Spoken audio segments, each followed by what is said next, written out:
Saya akan menganalisis 9 langkah dalam mengambil keputusan agar kasus cepat. Langkah yang pertama, apa saja nilai-nilai yang saling bertentangan? Nilai-nilai yang saling bertentangan dalam kasus cepat ini adalah yang pertama, kejujuran dan kesetiaan, di mana Ari mengetahui jelas bahwa yang benar adalah mengembalikan dompet tersebut kepada pemiliknya. Namun, ia juga merasa harus menjaga hubungan persahabatan dengan Rara. Nilai yang kedua adalah keadilan dan kasihan. Nina sebenarnya berhak mendapatkan barangnya kembali, yaitu dompetnya. Namun, Ari merasa iba dan kasihan kepada Rara jika perilakunya mengambil dompet Nina itu dilaporkan. Langkah kedua, siapa saja yang terlibat dalam situasi ini? Yang terlibat dalam situasi ini adalah Ari sebagai saksi yang mengetahui kejadian yang sebenarnya. Rara ia mengambil dompet, Nina sebagai pemilik dompet, dan Pusri pustakawan yang mengumumkan kehilangan dompet miliknya Ari. Langkah 3, fakta-fakta relevan apa saja? Di dalam kasus cepat ini, fakta-fakta yang relevan yang terjadi adalah yang pertama, Ari melihat langsung bahwa Rara mengambil dompet dan memasukkannya ke tas. 2, dompet tersebut terbukti milik Nina, terkonfirmasi lewat pengumuman yang dilakukan oleh Pusri. Tidak ada orang lain yang melihat kejadian tersebut selain Ari. Rara menganggap dompet itu rezeki nomplok, bukan barang temuan.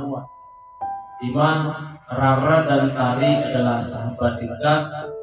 6, Tari khawatir hubungan mereka merusak jika hal ini diungkapkan. Langkah 4, pengujian benar atau salah yang dapat dilakukan. Yang pertama, uji legal. Mengambil barang yang bukan milik sendiri merupakan tindakan yang melanggar norma, bahkan bisa dikategorikan sebagai tindakan pencurian. Yang kedua, uji regulasi. Sekolah memiliki aturan tentang kejujuran dan perlindungan barang hilang. Rara terbukti telah melanggar aturan tersebut. Uji intuisi. Hati nurani mengatakan bahwa tindakan menyembunyikan dompet itu adalah salah, dan dia saja itu juga salah. Uji publikasi. Jika tindakan Tari untuk berdiam saja di kedai publik, reputasinya akan buruk. Jika ia lapor, masyarakat akan melihat itu sebagai tindakan benar. Yang selanjutnya, uji panutan. Jika bertanya, apa yang akan dilakukan tokoh panutan? Jawabannya adalah mengembalikan barang kepada pemiliknya dengan jujur. Semua uji menunjukkan bahwa membiarkan perilaku Rara adalah keputusan yang salah. Langkah 5, pengujian paradigma benar melawan benar yang muncul. Yang muncul di kasus 4 ini, paradigma benar melawan benar itu adalah ada 2 paradigma yang terlihat. Yang pertama, kebenaran versus kesetiaan. Benar menegakkan kejujuran, benar juga menjaga hubungan persahabatan. Yang kedua, keadilan versus kasihan.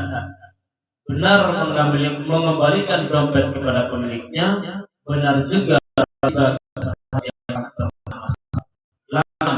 prinsip apa yang digunakan.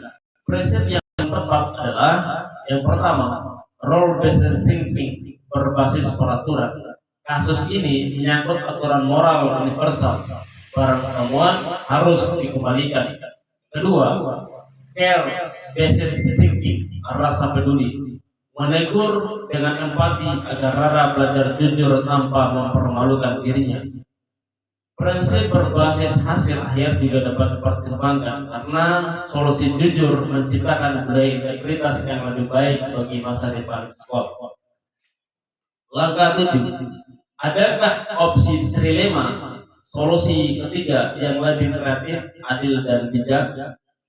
Ya, solusi alternatif yang dapat dilakukan tari adalah yang pertama, tari tidak langsung melaporkan ke guru, tapi berbicara terlebih dahulu secara pribadi dengan Rara menggunakan pendekatan empati. Dua, ia membantu Rara menyadari kesalahannya. Dan mengajak Rara sendiri mengembalikan dompet kepada Nina atau melapor ke Usri. Dengan cara ini, kejujuran ditegakkan, hubungan persahabatan terjaga, dan Rara belajar memperbaiki diri tanpa dipermalukan. Langkah 8, keputusannya apa yang ibu bapak ambil? Saya akan meminta Tari untuk mengajak Rara berbicara secara pribadi, menjelaskan bahwa ia melihat kejadian tersebut dan mendorong Rara untuk mengembalikan dompet itu sendiri kepada Nina. Jika Rara tetap menolak, barulah Tari melaporkan kepada Busri karena menjaga kejujuran lebih penting bagi keberlangsungan nilai moral sekolah. Langkah 9, pelajaran apa yang diperoleh dan bagaimana memperbaiki pengambilan keputusan di masa depan? Kasus ini mengajarkan bahwa pengambilan keputusan etis tidak hanya tentang benar dan salah, tetapi juga tentang keberanian moral, empati, dan kedewasaan dalam menyelesaikan konflik nilai. Ke depan, saya belajar untuk pertama, tidak tergesa-gesa memutuskan tanpa memahami seluruh konteks. Kedua, selalu menggabungkan empati dengan ketegasan moral. Ketiga, menggunakan 9 langkah dan 5 ujian 3 untuk menilai setiap dilema. 5, menggunakan nilai kejujuran sebagai fondasi budaya sekolah. 5, mengajarkan siswa bahwa berbuat salah boleh saja, tetapi memperbaiki kesalahan adalah hal yang mulia. Itulah hasil analisis saya terhadap kasus 4. Terima kasih. Assalamualaikum warahmatullahi wabarakatuh.